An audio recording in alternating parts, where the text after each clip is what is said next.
What's up, everybody? Welcome back to the Next Win podcast with your host, Aunt Ma, co-host Justin Vaseur. Thank you guys for tuning in. If you didn't know, we are starting to upload almost every single day. Okay, so on YouTube, we got podcasts going out from Tuesday to Fridays. These are 15-minute episodes. And then we have a 1-hour episode that goes out on Sundays. Yep. And then that same episode, that same 1-hour episode that goes out on Spotify and all podcast platforms will be on Mondays. So your start of the week, you get to listen to the podcast. I know a lot of you guys are home shopping over the weekend, so Monday is a great time to tune in for you guys. And in today's episode, we're going to be talking about on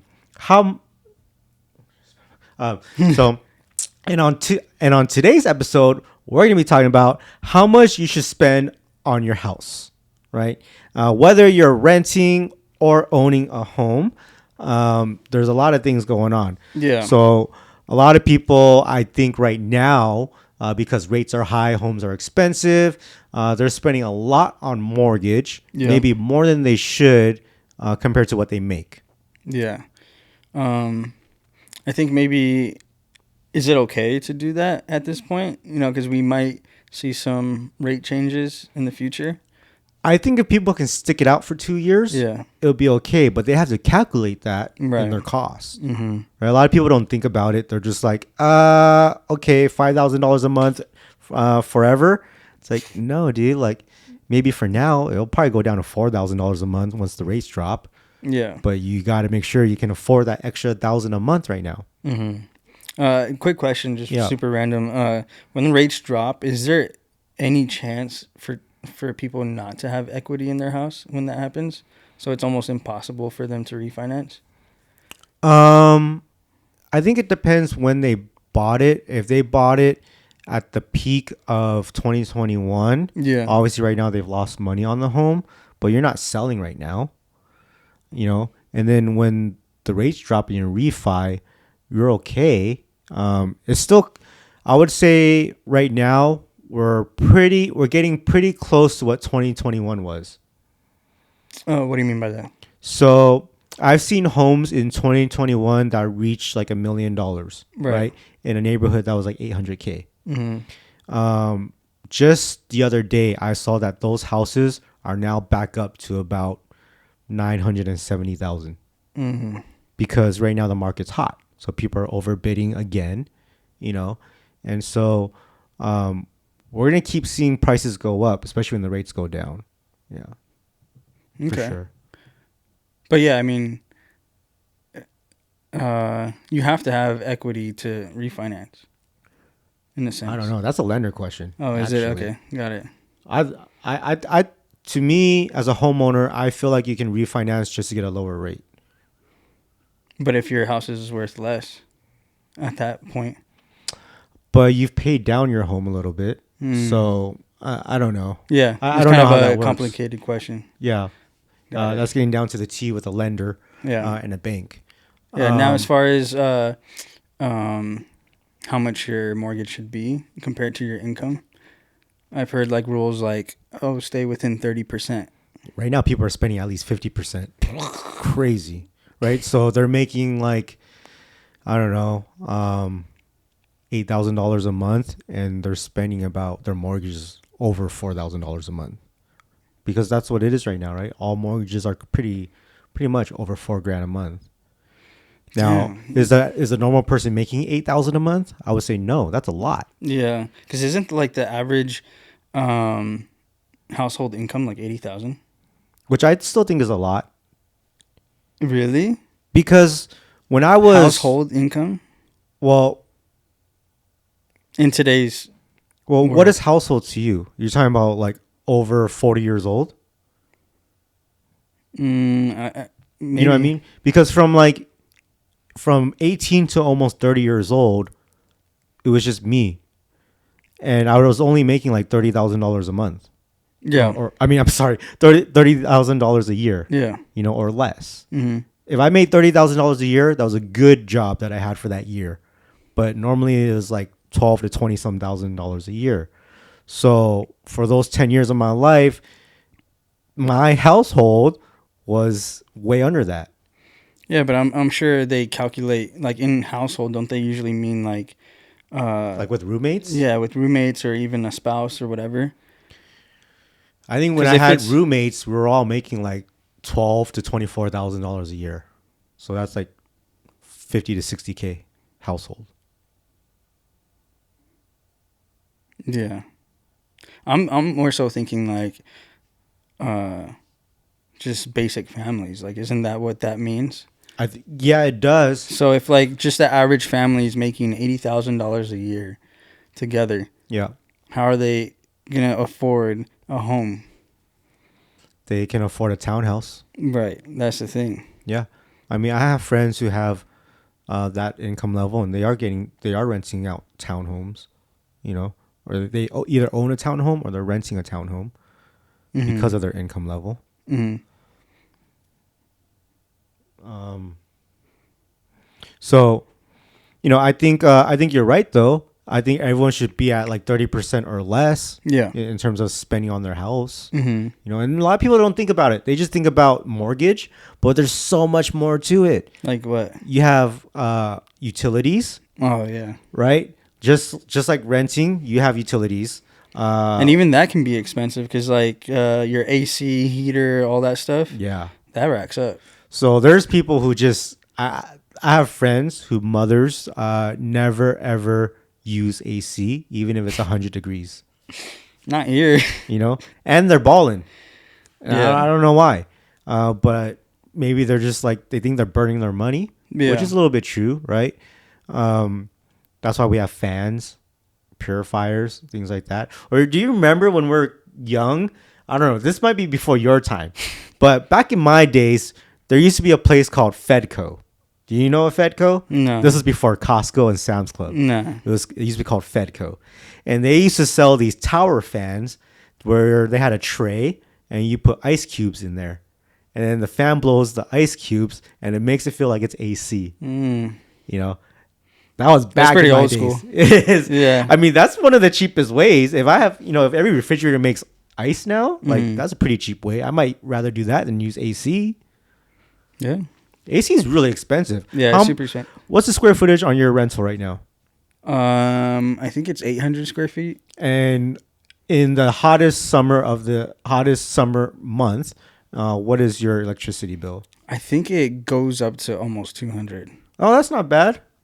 I mean, it feels bad. Yeah. You know what I mean? Like, I wasn't there for most of the time, but my girl was. Okay. And she was able to see the fluctuation. Yeah. In the price, so she was like, "Yo, what's going on?" What is it normally if it's not $200? I think it was like 80 to like 120. Okay, yeah, so it's more than double. Yeah, so when she saw that price, she was just like, "All right, we're gonna have to do something. Yeah, cut it off or whatever." So what did you guys do to, to not have to spend that much? Well, I'm the kind of person that I'd rather live comfortable. So I'm okay with like spending that money. So you're that guy that's like, I'm gonna blast the AC all day, all night, and then I'm gonna put a hoodie on if it's a little too cold. Not necessarily. I mean, I generally don't like to keep the house that cold. Yeah. Just more comfortable. There's people that do that, What do you mean? Who blast the AC and then put on a sweater? Bro, I have a friend that keeps everything at 60. That's crazy. And even in the winter. And I'm like, all right, bro, this is too much. Yeah. I'm freezing my balls off. Oh my gosh. Like we literally had a battle one time. Yeah. Like he would go turn down the temperature and then 2 hours later I would turn it back up. Yeah. You know what I mean? But I keep things fairly comfortable. I think like around 72. Yeah. Like I mean, for us, we don't use AC in this house until we're about to sleep. And that's just so the kids can go to sleep fast, because if it's too hot, they can't sleep. Yeah, I mean, I can't remember who told me this. Maybe my dad or something. I don't know who. I can't remember. But somebody told me if you keep turning it off and turning it back on, it's almost the same thing. It's going to cost more. Yeah, exactly. Because the power keeps going on and off. Right. So I'd rather just keep it on and be comfortable. Well, here's a trick that I learned as being a homeowner. Now, every time your AC is on and you switch it to off and then switch it back on, that will lose a lot of power. It takes up a lot of energy. But if you have it on the auto and you just change the degrees down and up, and it auto shuts off and on, that's a little bit less. It uses less energy. I see. Okay. Because I've tried it from month to month, and I've actually saved a lot of money doing that. So now I don't just turn it off. I make sure it goes to auto, and then once it's off, then I'll switch it to off. So what are some other like expenses that people don't think about? All right, so we got electricity, you got water, you got trash, you have sewer, HOA. Right? Yep, in Vegas you got the HOAs. Then you also have master plan HOAs. Then you also have SIDS. A lot of people don't know about SIDS, which is like a special improvement district fee, and sometimes that can run like 16 grand. What? Yeah, even more sometimes. Like throughout the years? Throughout the 30 years. Oh, 30 years. You know, but yeah, okay. it's you pay it off and then that's it. But if you don't pay it off and you sell your home, the new owner takes care of it. So if you're not rich, don't pay it off, right? So it's like having another property tax. And then there's property tax. So as a renter, you don't have property tax, you don't have SIDS. I think do you have HOA? It gets all thrown in together. I'm not sure. So, I'm pretty sure they throw it in there, but there's a ton of fees. Right. And then you have your maintenance as a homeowner, right? Like landscaping, pool man, when things break in the house, plumber, electrician, all that stuff. Now, these are all your necessity payments going out the window every month. Now you're not even including your furniture for the house when you first buy it. You know, furniture, interior design, your beds, all that stuff. Couches, refrigerators, washer, dryers. It's a ton of stuff. So it's like, really, how much money should you spend on your house, right? If you're spending 30% of your income on the mortgage, when you add everything else, it's almost 50%. Yeah. Right? So now you have 50% of your income is for living. And then you got food costs. Now, if you're eating out every day, that's easy $3,000 a month. Yeah. Right? Okay, I think now you're pretty much living paycheck to paycheck. Yep. So, what do we do here? Yep. It's kind of crazy. Right? So that's why you have to buy groceries, right? You can't have all these subscription services. Like, you just have to work for your life. Yeah, those things add up. The subscription services, like even just furnishing your home, like you mentioned. Yeah. I think that goes, anywhere from like 20 G's to like and up? Depends. I mean, when I was renting homes at my younger age, I was buying, couches at IKEA for like $400. And it wasn't like the new couches. It was in that one corner where it was like buy as is because someone returned it. And if it's all messed up, you still got to buy it. Yeah. Yeah, I'll buy stuff like that. I guess I mean for just a normal sized home versus an apartment. Jeez, you know what? Every home that I lived in, I just took furniture from the first house and just lived in it. And I never designed the house to look pretty. Yeah. It was just more for function. Yeah, I looked it up and it was like on average 20 to 40 G's on average to furnish a home. This is our first house that we furnished brand new because we sold everything. Yeah. I think we're way over like 40. Oh yeah, for sure. You spent 13 G's for the blinds or some shit? Yep.